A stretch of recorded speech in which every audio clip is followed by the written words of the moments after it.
Hi everyone, this is Phaitoon Sarujikamjorn, and welcome back to India Rising, a special series where we unpack the strategy behind Nu Skin's incredible launch into India. In episode 1, we talked about the why India, why now, and why this is a once-in-a-generation opportunity, especially if you're OCI, PIO, or NRI. But today, in episode 2, we're diving into the how. Specifically, how Nu Skin is designing a product strategy that's not just smart, it's locally engineered, or from tiered product lines to local manufacturing. Today's episode is all about understanding what it takes to win in one of the world's most complex, fast-growing, and cost-conscious markets. If you want to know what Nu Skin will actually sell in India, and more importantly, why, it starts right here. Let's dive in. Okay, let's try and unpack this. Think about it.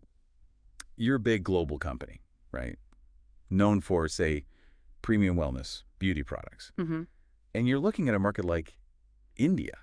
Yeah. I mean, it's just massive, over 1 billion people. Huge, yeah. But it's also, incredibly diverse, different economic situations, and let's be honest, pretty cost-conscious compared to, like, the U.S. or Europe. Absolutely. Very different dynamics. So how do you even start selling there? You can't just take what works in, New York and expect it to just fly off the shelves in Mumbai. No way. It's not going to happen. So this deep dive, it's really all about understanding how one company, Nu Skin, is tackling that specific challenge. They've got a product strategy just for India. We're looking at some articles, some notes you shared. And it's definitely not a simple lift and shift kind of operation. Our goal here, really, is to get into the why. Why this approach? What's the sort of core idea driving their decisions? And how are they actually building a range of products that might resonate across all these different parts of Indian society? And you'll see, things you might not think are central to product strategy, they actually are here. Like what? Well, like how young the population is. The middle class growing like crazy, but on a totally different income scale. Okay. That feeling of local pride, too. And maybe surprisingly, those really high import tariffs. Yeah. They fundamentally shape what gets offered and maybe more importantly, how it gets made available. It's fascinating, isn't it, how deeply tied this strategy is to just the realities on the ground in India. The sources really emphasize that these aren't just minor points. They're like the main drivers for Nu Skin's whole approach there. Yeah, let's start with just the size and how young it is. India isn't just big, it's young. Super young. Over 1.4 billion people, right? Mm-hmm. Median age just 28. Something like 65% under 35. Wow. That includes, get this, 910 million millennials and Gen Z. It's this huge dynamic group. The sources describe them as, ambitious, educated, looking for opportunities. And that connects directly to the direct sales model itself, doesn't it? How so? Well, it's not just potential customers you're looking at. It's a potential sales force, too. People looking for that opportunity. Ah, good point. Okay. Right.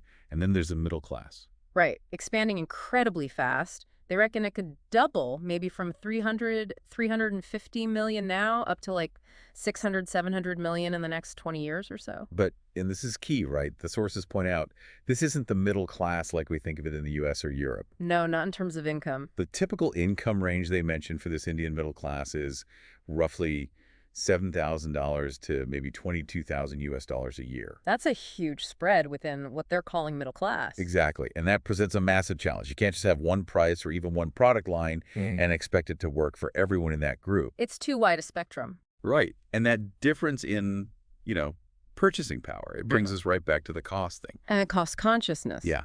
Look at the direct sales market overall. India actually has a huge number of distributors, 12 million.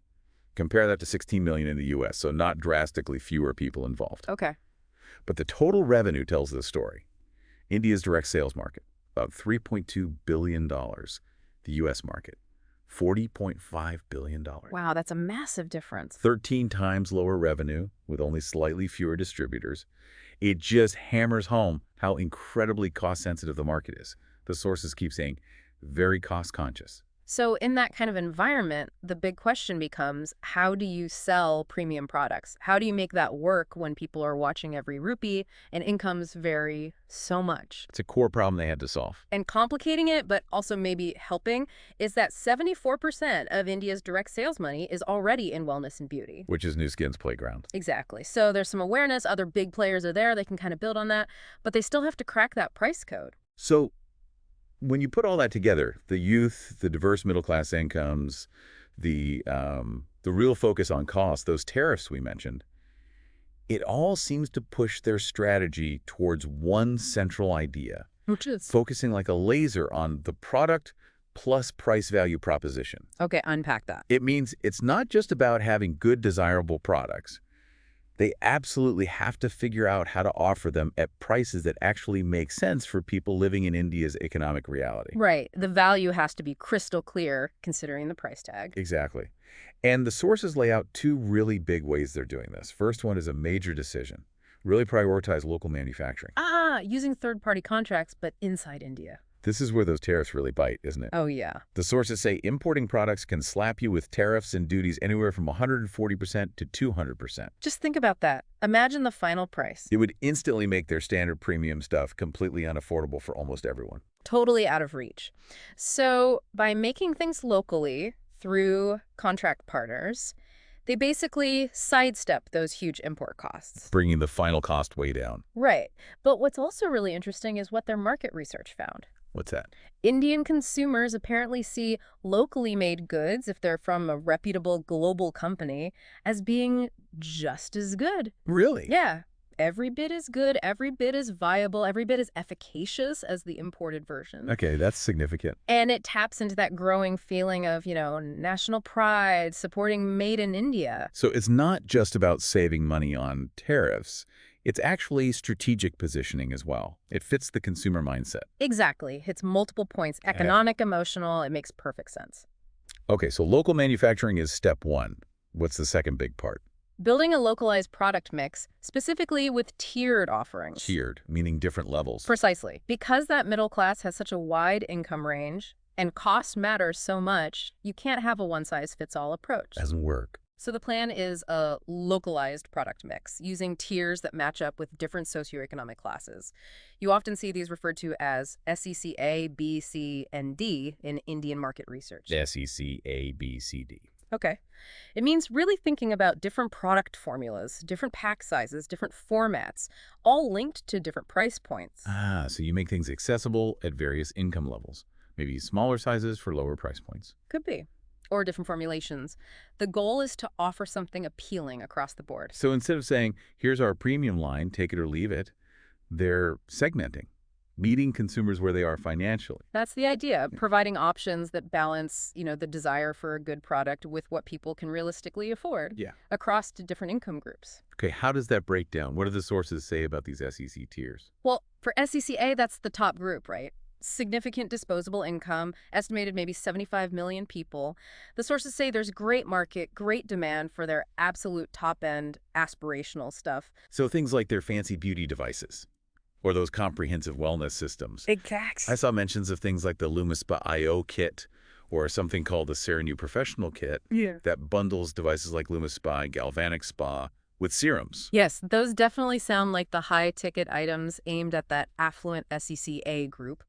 Maybe professionals, salon owners, people really into high-tech beauty and wellness. Right. Those are the flagship. Targeted squarely there.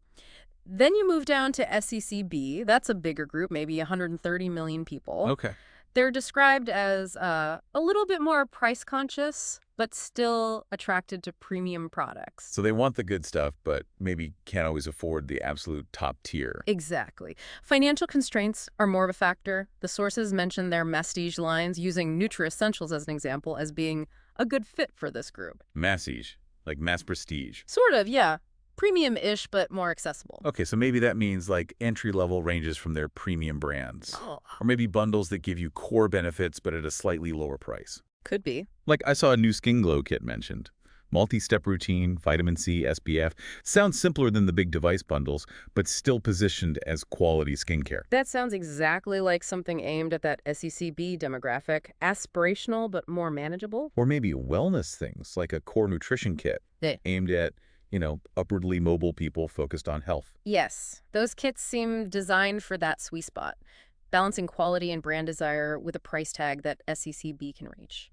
The core nutrition kit with basics like Life Pack Core, Omega EFA fits right into that big wellness trend. Makes sense. And they also mentioned the TRME weight management kit, That's highlighted as being visual, good for social media. Ah, targeting the younger, tech-savvy part of that demographic we talked about earlier. Strategically aimed right there, seems like. And something like the Prism IO, that digital wellness tracker, that probably resonates well with the tech-focused quantified self crowd in SEC A and B too. Okay, so that covers A and B. What about SEC, C, and D? That's the mass market, right? Yeah, the largest groups.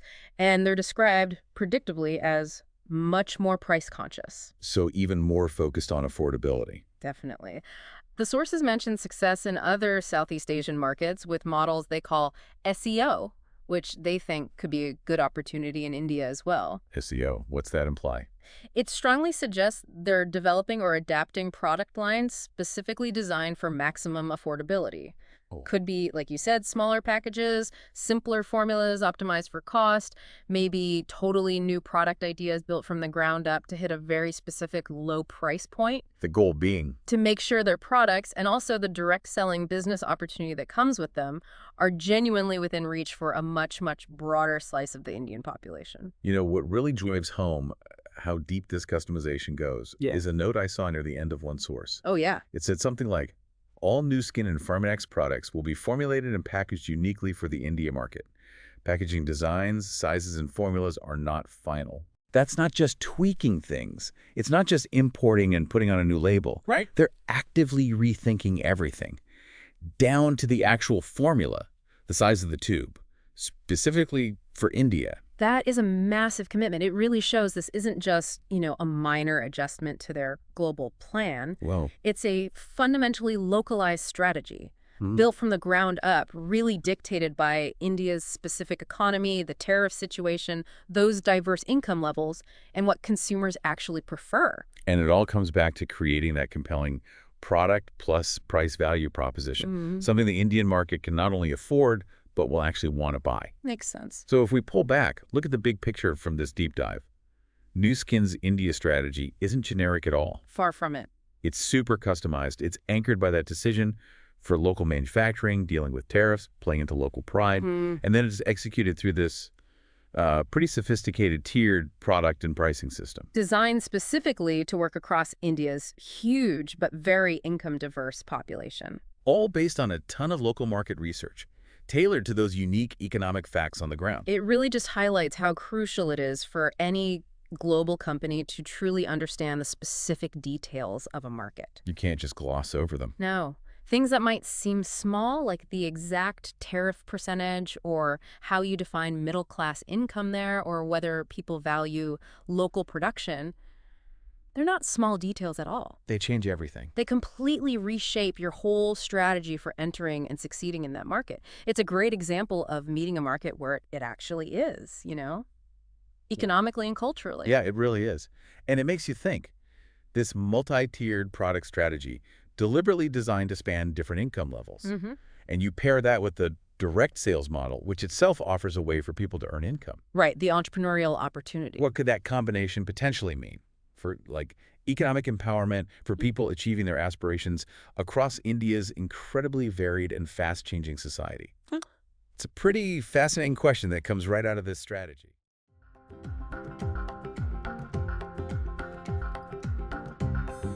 So here's the big takeaway. Nu Skin's product strategy for India isn't just about shipping in what worked elsewhere. It's about building from the ground up, with pricing, packaging, and product choices custom-tailored for India's unique economy and cultural reality. Whether it's the ultra-premium beauty tech for the affluent, simplified wellness kits for young professionals, or affordable daily essentials for mass market reach, this launch is designed to meet the market where it is. And the best part?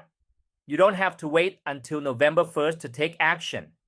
If you're an OCI, PIO, or NRI, now is the time to position yourself.